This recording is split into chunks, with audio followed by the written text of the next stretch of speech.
In questa lezione andremo alla scoperta di un grande artista animatore degli impressionisti, Claude Monet. Se siete interessati alla lezione integrale potete richiederla cliccando nel primo link in descrizione. Senza Monet sicuramente non ci sarebbe stato l'impressionismo, a partire dal fatto che il dipinto che vedete, Impressione al sole che sorge, all'alba praticamente, è stato il dipinto che ha dato proprio il nome al movimento impressionista, al gruppo degli impressionisti, che vedremo comunque un gruppo non compatto, perché alcuni parteciperanno a delle mostre, altri no, diciamo non tutti partecipano a tutte le mostre del gruppo e soprattutto rispetto ad altri movimenti artistici vedremo come loro hanno unione di intenti nel voler contrastare l'insegnamento accademico, però alla fine non scriveranno per esempio nessun manifesto, come invece fanno altri movimenti artistici come l'astrattismo,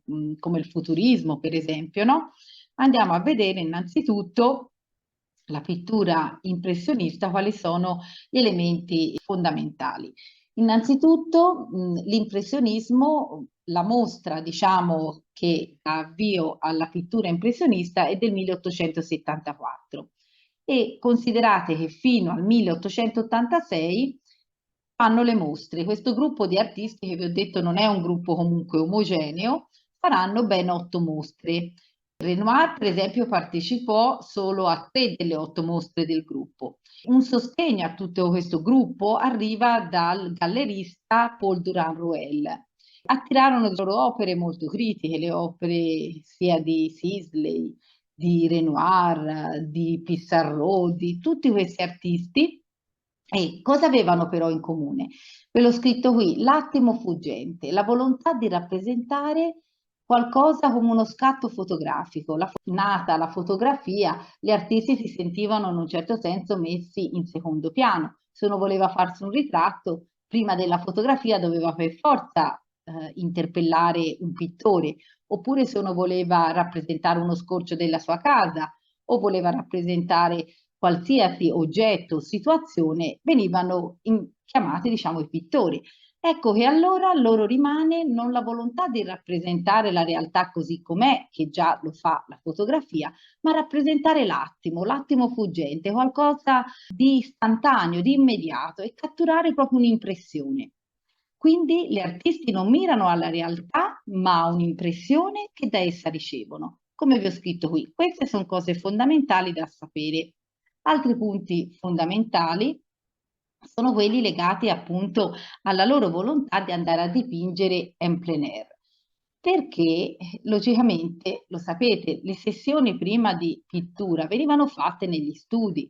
Negli studi, quindi, dove c'erano i servitori che macinavano colori, che pestavano appunto i pigmenti, era la bottega un lavoro d'équipe in cui lavoravano più figure, no? Dall'apprendista, dal maestro di bottega.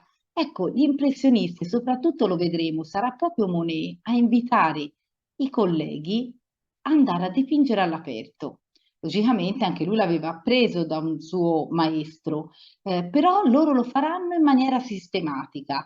Perché, sapete perché? Perché non avevano soldi per pagarsi uno studio e quindi decidono di andare anche all'aria aperta. E questo è favorito, non a caso, anche dall'invenzione del colore in tubetto di zinco, che fino allora questo colore non era accessibile. Loro si interessano molto, tutti gli impressionisti, al problema della luce, di come batte sugli oggetti, sulle cose, al problema del colore.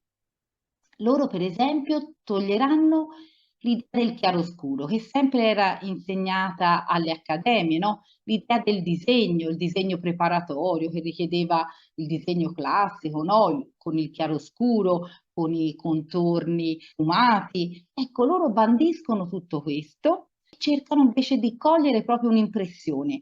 Il disegno scompare proprio nel colore, no? In questa vibrazione luminosa. Logicamente lui fa della facciata anche di Rouen, della cattedrale di Rouen, oppure farà della serie delle ninfee, farà tutta una serie, come abbiamo visto, l'ha fatto per il Parlamento di Londra, tutta una serie di dipinti legati proprio a differenti momenti della giornata. E vi dicevo, sarà proprio questo dipinto che Kandinsky vede a una mostra e lui vede il dipinto da lontano, viene subito catturato da questo giallo, da questi colori, anche se non capisce che cosa rappresenta da lontano. E lui viene colpito proprio dall'emotività, dalla sensazione, dall'emozione che gli suscita questo quadro e si rende conto che alla fine il soggetto non è importante, perché a lui non gli interessa il soggetto che è rappresentato, perché lui è già stato emozionato dal fatto di vedere quest'opera, questi gialli che lo hanno colpito.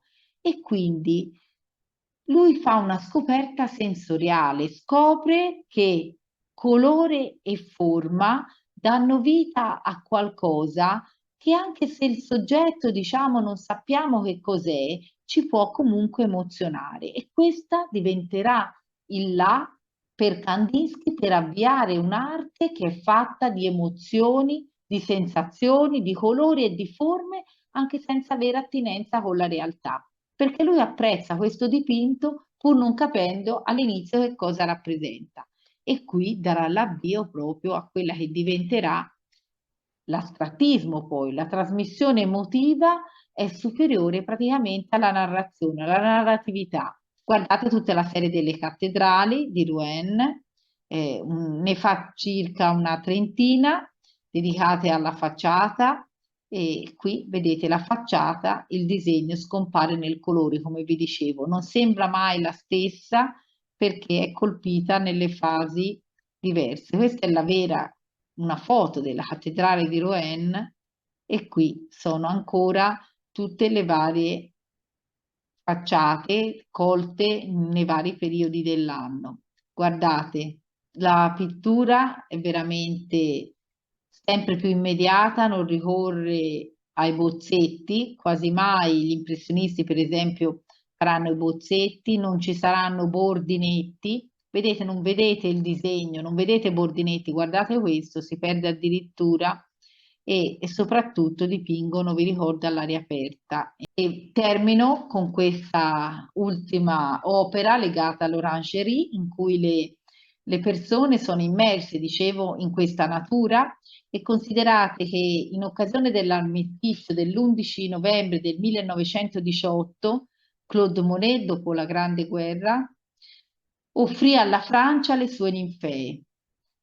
E perché offrì queste ninfee? Perché lui voleva rappresentare un momento di pace, che mettesse la parola fine a questa guerra, alla grande guerra del 15-18, le parole fine alla guerra, ma allo stesso tempo voleva rappresentare proprio una pace interiore dell'uomo, quella pace che lui aveva respirato in questo luogo, a Giverny, in cui la natura è così bella, una natura che pervade l'animo di Monet che ha vissuto momenti di grande interiorità. Monet venne riscoperto però dopo la fine della Seconda Guerra Mondiale e nel 1952 c'è stato il pittore surrealista André Masson che definì l'Orangerie la Cappella Sistina dell'impressionismo, per farvi capire che siamo davanti a un capolavoro senza tempo come lo è stato nel Rinascimento, la Cappella Sistina, è questo capolavoro nell'epoca noi contemporanea dell'Orangerie.